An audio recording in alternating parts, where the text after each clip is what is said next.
La historia de este hombre empezó 5 años antes en Madrid, en 1939. La Guerra Civil Española se había extendido por el país durante casi 3 años. Las batallas fratricidas habían matado a más de 150.000 personas. En ese entonces, España estaba dirigida por un dictador, el general Franco.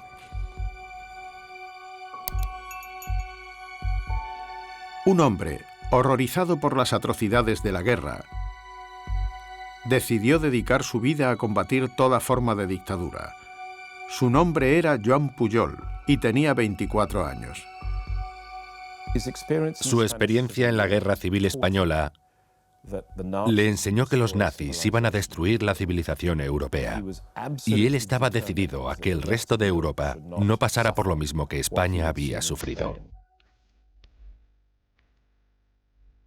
Para luchar contra los nazis, este joven tramó una estrategia disparatada.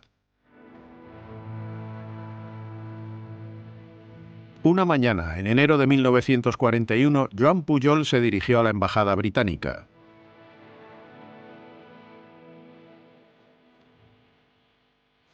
Dijo que quería ayudar. Un absoluto desconocido ofreció sus servicios como espía, aunque no tenía ningún tipo de experiencia. Los ingleses pensaron que estaba loco, no quisieron saber nada de él y le dieron la espalda. ¿Quién es esta persona? El diplomático británico que lo entrevistó le dijo: ocúpese de sus asuntos. España es neutra y usted no es competente, así que manténgase al margen. Pujol estaba muy decepcionado. No se había imaginado que lo fueran a echar de esa manera, pero entendió que para ganarse la confianza de los ingleses tenía que demostrar su valía. Así que diseñó un proyecto de alto riesgo.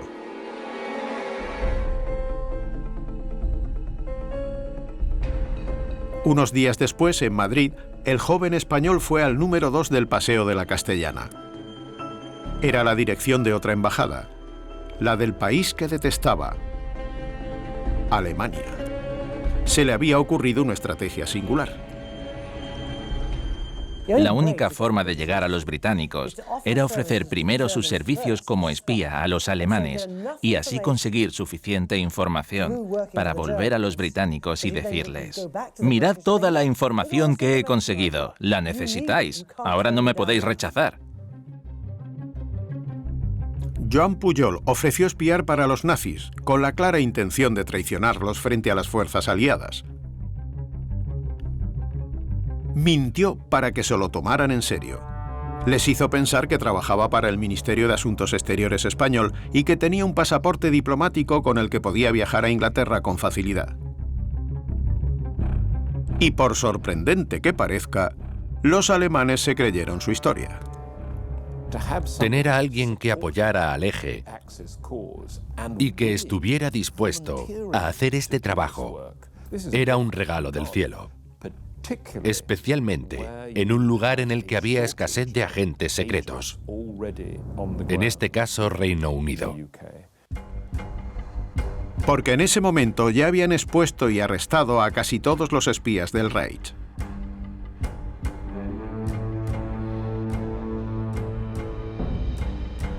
Mientras tanto, en la embajada de Alemania, el jefe de los servicios secretos, un hombre llamado Karl Erich Kulenthal, decidió poner a prueba a Joan Pujol. Este es el documento que le dio con unas preguntas concretas. ¿Qué aeronaves se usan en las diferentes unidades de la Real Fuerza Aérea? ¿Cuál es la composición del mando de bombardeo? Para responder a estas preguntas, Pujol tuvo que viajar a Gran Bretaña. Una maravillosa aventura estaba a punto de comenzar.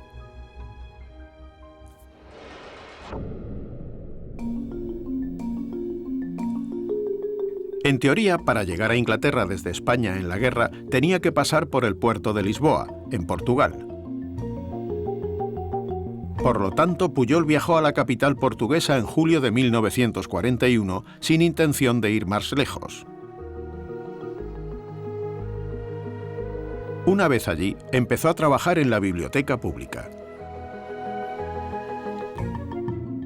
Durante varios meses consultó guías y enciclopedias y usó la imaginación para adornar sus mensajes con pequeños detalles. Después, enviaba información totalmente falsa, pero que parecía verdadera a los servicios secretos alemanes. Era un hombre con una gran imaginación. Creaba, por ejemplo, historias de lanchas de desembarco gigantescas que se iban a probar en el lago Windermere, en el norte de Inglaterra. Todo esto salía de su imaginación. Por ejemplo, el lago Windermere está situado cerca de Escocia, pero los grandes barcos que Pujol describía nunca existieron. Y lo más increíble era que el líder de los servicios secretos alemanes, Karl Erich Kulenthal, no sospechaba nada. Es un milagro que los alemanes leyeran eso y no pensaran, esto no tiene ningún sentido. De esta forma, el joven español logró facilitar a los alemanes decenas de documentos falsos y ganarse su confianza. Aunque unos meses antes los ingleses rechazaran los servicios de espionaje de Pujol, ahora empezaban a interesarse por él.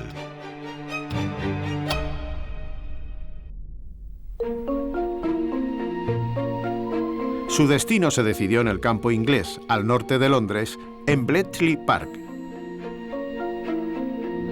Detrás de la imponente fachada de esta mansión y del paisaje bucólico se ocultaba uno de los secretos mejor guardados del arsenal de los aliados. Esta era la sede de los servicios de contraespionaje ingleses. Churchill, en concreto, había reunido a las mentes más brillantes de Gran Bretaña para una misión de suma importancia: interceptar y descifrar todos los mensajes de radio emitidos por el ejército alemán. En Bletchley Park, los ingleses seleccionaron a los mejores intelectuales de las universidades más prestigiosas, las de Oxford y Cambridge. Reunieron allí a los mejores matemáticos, ingenieros, lingüistas y expertos militares de Inglaterra. En secreto desarrollaron una máquina impresionante, la predecesora de los primeros ordenadores. El Ultra. Era una calculadora enorme, la más eficaz de su época. Gracias a esta máquina, los aliados habían podido descifrar los códigos usados por el enemigo para encriptar sus mensajes de radio desde 1941. Los alemanes no lo sabían, pero los ingleses descodificaban muchos de sus intercambios secretos. En abril de 1942, Bletchley Park interceptó un mensaje peculiar que los servicios secretos encontraron muy intrigante. El mensaje era el siguiente.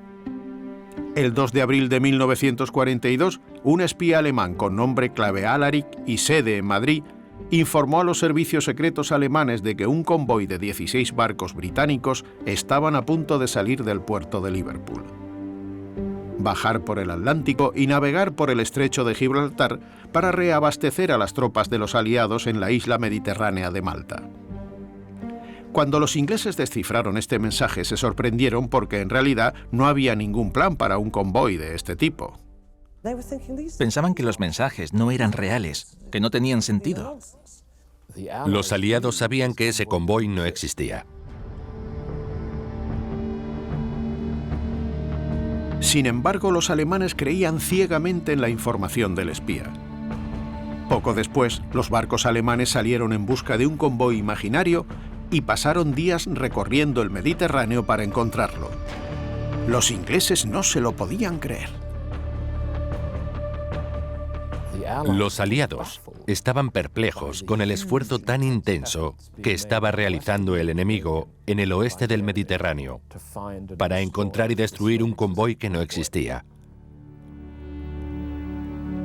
Se trataba de un hombre operando solo, con miles de tropas.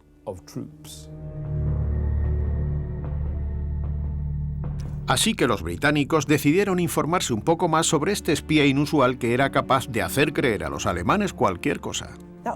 Fuera quien fuera este peculiar espía, estaba claro que escuchaba todo lo que decían los alemanes, por lo que los británicos tenían que llevárselo consigo. Los servicios de Bletchley Park se propusieron encontrarlo. Pronto descubrieron que Alaric no era otro que Joan Pujol, el joven español que se había ofrecido para unirse a los servicios de espionaje. Lo reclutaron inmediatamente. El falso espía alemán se convirtió en un agente doble para los aliados. Le pusieron un nombre en clave, Garbo, como tributo a la actriz estadounidense. Una de las mejores maneras de hacer llegar esa farsa era que lo hicieran los agentes dobles. Decían que Pujol era el agente perfecto para lavarle el cerebro al enemigo. Y los ingleses le asignaron a este manipulador tan brillante su operación secreta más importante, Fortitude.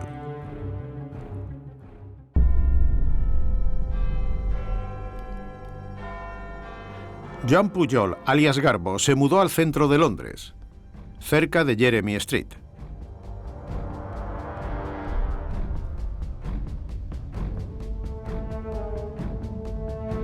Para que los alemanes no tuvieran ningún tipo de duda sobre la existencia del Fusag, un ejército de 1 millón de hombres ubicado en Kent, enfrente de Calais, tuvieron que confirmar esta información a través de varias fuentes.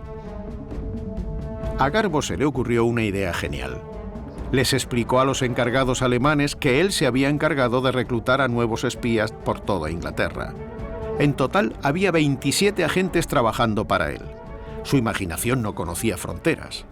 Tenía un estudiante de Venezuela en Glasgow, a un nacionalista indio en Dover, a un camarero en una cafetería del sur de Inglaterra.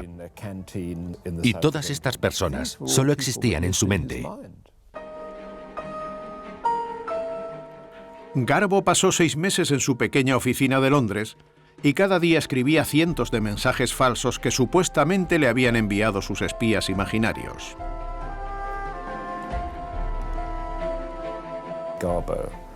Garbo pasaba 3 horas cada noche en la radio, transmitiendo sus informes al supervisor alemán. Lo que sí recuerdo es que mamá se quejaba muchísimo porque papá tenía que salir, mi padre tenía que salir todas las noches y se pasaba largas horas por la noche, me imagino que trabajando para hacer estos mensajes, escribirlos, mandarlos. Cuando unieron los cientos de pequeños mensajes, los alemanes estaban convencidos de que el ejército de Patton iba a atacar el paso de Calais.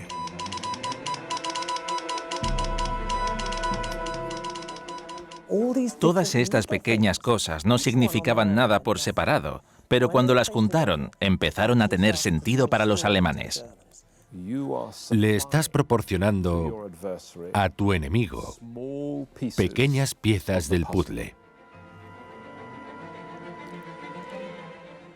Los alemanes recibían esa información y decían, ajá, el Fusag está construyendo una unidad en una zona concreta del sudeste de Inglaterra. Y lo sabemos gracias a los mensajitos que nos está mandando Garbo. Los alemanes mordieron el anzuelo. En ese momento en Berlín, el mando militar de Adolf Hitler estaba convencido de que los aliados se estaban preparando para un desembarco en el norte. De hecho, los aviones alemanes habían vuelto con imágenes aéreas que mostraban varias lanchas de desembarco en el puerto de Dover frente a Calais. Los alemanes ni siquiera sospechaban que este ejército tan impresionante estaba hecho en realidad de señuelos de caucho. No se imaginaban que esos barcos no eran más que juguetes hinchables. Efectivamente, en el mapa del alto mando alemán podemos observar dónde creían los espías del Reich que las fuerzas angloestadounidenses estaban situadas. En Kent, en el sudoeste, estas pequeñas banderas representaban a cientos de miles de hombres y vehículos armados. En realidad, en esta región solo había tanques ficticios. Este mapa data del 15 de mayo de 1944, menos de un mes antes del día D. El ejército alemán creía que podía bloquear el desembarco, por lo que mantuvo en el norte a la mayoría de sus tropas, es decir, decenas de miles de hombres, incluyendo el temido ejército número 15. Eso es precisamente lo que Garbo quería, y justo lo que los aliados necesitaban para que su operación tuviera éxito en Normandía.